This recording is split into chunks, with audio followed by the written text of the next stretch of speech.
In zoos and sanctuaries around the world, relationships between different species are shedding new light on the inner lives of animals and the powerful bonds that link us all.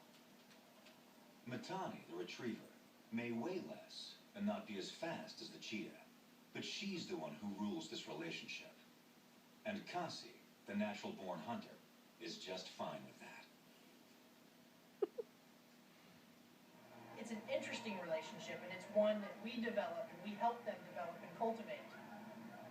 But I do believe that they have grown to depend on one another. Dogs and cheetahs are so close overall in their disposition, the way that they're socially structured, length of life, that they can coexist in a space, even though they're at different places on the line of carnivore.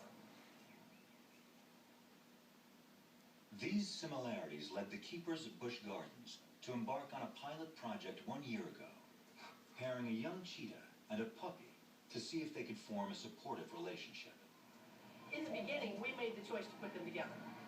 They made the choice as to whether or not that was going to work.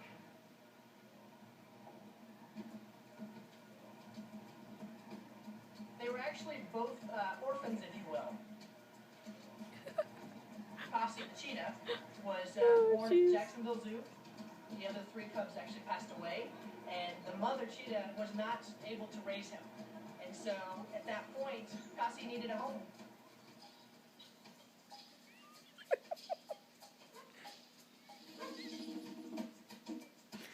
Oh, Lily, you're so actually a rescue funny. dog.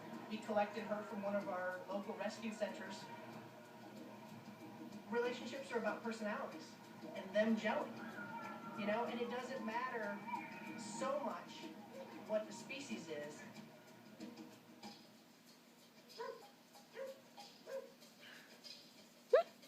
Cheetahs chirp and dogs bark, and they both growl.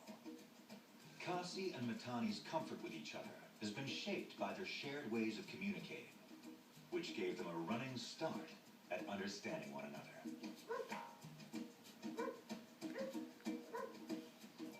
These 2 have figured out how to communicate with one another, and I think that's through the fact that they're not so different. What do you think, Lily? There's puppies There's a lot of signals that are and given kitties. by any animal, and you start to look at those things, whether it be the ears back or the tail is taut, or, you know, the body positioning high or low. But you also need to look at the eyes, you know, are the eyes kind of laid back and comfortable, or are they really intense? You can tell a lot from the lips of a dog and whether there's a little sneer going on or if they're nice and relaxed. You see those kinds of things not only in the dog, but you can see them in the cheetah as well. I think their communication is a factor, but I also think that they're learning a new language. They're not learning the cheetah language or the dog language. They're learning Kasi Matani's language. And they've had to learn that through building relationships and trust.